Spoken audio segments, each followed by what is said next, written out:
Hey guys, alright? Welcome everyone. This story takes place in a time when Earth is mostly covered by water. We soon see Koratoa, a village in the middle of the ocean. It then focuses on a group of people in Koratoa, sharing a pitcher of water.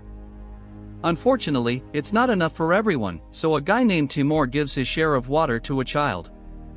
A man named Tustin, who appears to be the group's leader, looks out into the ocean as if searching for something. Willow, a young woman, approaches him and observes an artifact that tells the time, but Tustin immediately tells her that the sunstone, like the flame, is for her to practice and learn to tell the time correctly. Shortly after, Tustin notices a boat approaching and tells Willow to hide the sunstone. At that moment, Timur approaches Tustin and informs him that he has successfully created fresh water, but Tustin interrupts him by saying that now is not the time. Timur notices the approaching ship and quickly departs. The boat docks in their village, and a man named Mason and some men disembark. They begin to inspect the people's offerings, but Mason becomes angry at the insufficient offerings and informs Tustin that his boss, Ian Fien, will not be pleased with the amount he's providing. He then gives him a small amount of water to last for the next month in exchange for the offerings. However, Tustin tells him that the water will not be enough to sustain his people, so Mason helps him by ordering his men to take 6 women from the village.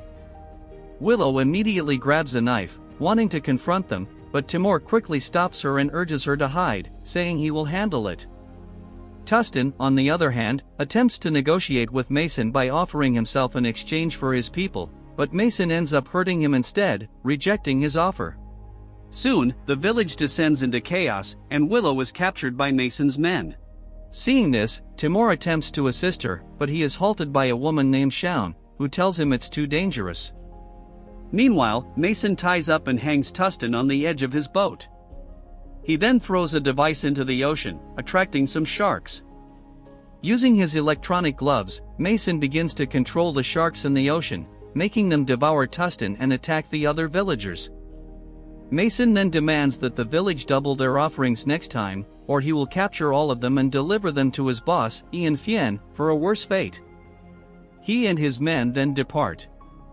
After their departure, Timur retrieves a small submarine pod in hopes of saving Willow and the others. However, Shaun attempts to stop him again. This time, her efforts are unsuccessful, so, with no other option, Shaun accompanies him and follows Mason's boat. While traveling, Shaun begins to discuss how she has never seen anyone control sharks as Mason did. However, Timur, who has witnessed it before, informs her that he saw people do the same when he was a child. But those people were kind and did not use the sharks for evil deeds. He adds that those people are no longer alive and proceeds with the mission. They soon arrive at the villain's village, where they witness Willow and the others being held as prisoners. Timur decides to leave his submarine to save the rest, instructing Shaun to wait inside and escape if they encounter trouble. Unfortunately, Timur is spotted by Mason's men and tries to fight back, but is forced back into the submarine after narrowly escaping a flamethrower. Shaun witnesses this and immediately drives the submarine toward him. However, she accidentally triggers some motion sensors, releasing a fleet of sharks that begin to chase them. Fortunately, Timur manages to re-enter the submarine, but they are soon attacked by sharks, which leads him to dive deeper into the water to avoid them due to the pressure of the deep waters, which causes his submarine to be crushed. Fortunately, they manage to climb up just in time before they are killed. Meanwhile, Willow and the other prisoners are subjected to hard labor, forced to operate turbines to produce fresh water. During this time, she overhears the warlord Ian and Mason discussing their new freshwater making device. Mason informs his boss that once the device is operational, they will no longer require people to spin the turbines and will use the prisoners as shark food instead. Ian agrees, and departs. Defeated, Timur and Shaun return to their village, where Timur is advised by their elder to give up. However, he refuses to give up and decides to take a bunch of valuable items from his home. Together, he and Shaun go to seek the help of individuals who can assist them. They find the first one, named Nimue, and she's a free diver who can stay underwater for a long time. He also hires Edger, an electrical engineer, and Toby, an explosives expert. Together, they are going to steal a boat, but Timur soon tells them that the boat they are going to steal belongs to the boss of the henchmen who took Willow. They are also introduced to the roles they will play and the subsequent rewards, which make them accept. Timur talks to Aldrin, a ship captain, but she doesn't accept the offer. They try to convince other captains, but none of them show interest. Timur and Shaun are disheartened, but the three who accepted the plan stole a boat, and now they can proceed. However, the ship's cargo is valuable and has the recipient for the feared warlord Ian.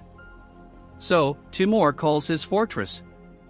Mason answers, and Timur tries to trade the ship for the release of his friends. But Mason doesn't accept the offer and threatens him, saying he will kill Timur's entire village if he doesn't return the ship. Afraid, Timur decides to return the ship without any conditions. They send the ship, but when the cargo reaches Ian, he realizes that he has been deceived.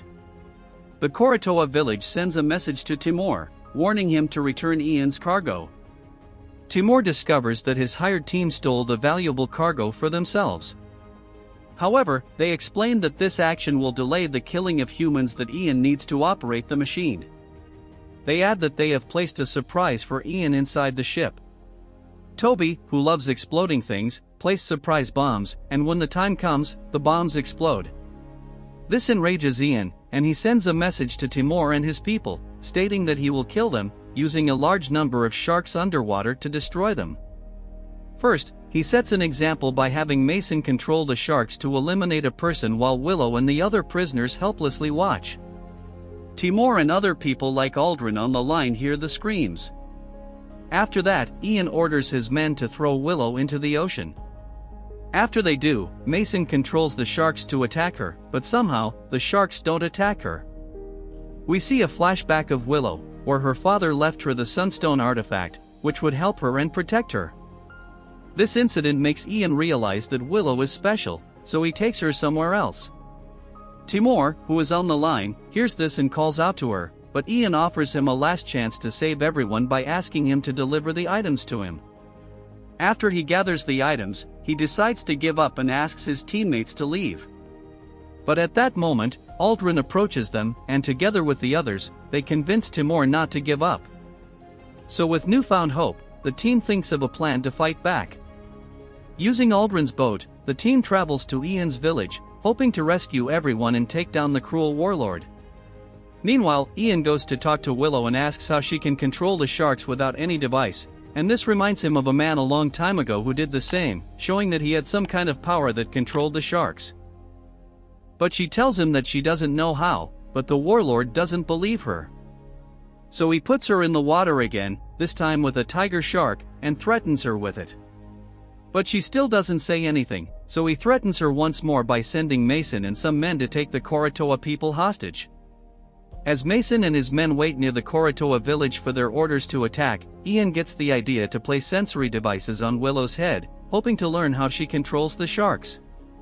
He then throws one of the prisoners into the ocean and releases some sharks. He asks Willow to use her abilities to make the sharks eat the poor woman. But of course, she doesn't listen to him. But Ian threatens her by asking Mason to get ready to attack, so with no choice, she starts asking the sharks to attack the woman. But just then, the alarms around start ringing. Ian and his men then realize that they are under attack by Timur and his friends. So they quickly release the sharks on them. Timur sees this and gets on his hoverboard to distract them while Edgar tries to scan Ian's village to know where the prisoners are located. Timur soon gets attacked by a catapult, but luckily, he dodges it. Realizing that he is too difficult to hit, they release a catapult at the boat. Aldrin asks Edgar if they can leave now, but he says he hasn't fully scanned the area yet, so they approach. Wanting to take them down, Ian orders some sharks to attack Timur and the boat. So Timur quickly returns to the boat, but in doing so, he is attacked by a shark and falls into the water. Fortunately, Timur survives and quickly swims back to the boat, but at that moment, a shark jumps and eats Toby, shocking everyone. They quickly regroup and help Timur back up. The group then moves the boat to a safe location. Despite being saddened by the loss of their friend, the group decides to continue with their plan. So Edgar, who managed to scan the entire area, tells them where the prisoners are. Then Timur and Ninyu dive into the water to enter the facility underwater. But when they do, the sharks start chasing them. It doesn't take long for Ninyu to be attacked by one of them and taken to her end. Meanwhile, Edgar detects a large shark with bombs on it approaching the boat. So Aldrin quickly grabs a harpoon gun and shoots at the shark. But after failing to take it down, she tells everyone to abandon the boat. While everyone jumps into the water, the shark approaches and collides with the boat, causing it to explode. However, now the three in the water are in danger. A shark emerges and begins to attack Edgar, and he does not survive. With their friend dead, Sean and Aldrin are now adrift at sea and about to be killed as well. Willow, who senses that her friends are in danger, tries to use her powers to control the sharks from a distance. She fails at first but soon succeeds and lures the sharks away from Sean and Aldrin. They then swim to Ian's fortress but are captured. However, Ian saw what Willow did, so he orders his men to catch her and bring her to him. Ian then repeats the exercise from before and hooks Willow up again with monitoring devices, and this time he controls the sharks to attack Sean and Aldrin. Seeing them in danger, Willow uses her powers to stop the sharks, but this gives Ian and his men all the information they need. Willow sees this, so she starts making the sharks attack Ian's men instead. So Ian quickly electrocutes her with the monitoring device, and she faints. After getting what he needs from her, Ian and his men throw Willow into the ocean so she will drown. Fortunately, Timur arrives in time and manages to save her. But at that moment, Mason arrives and starts attacking him.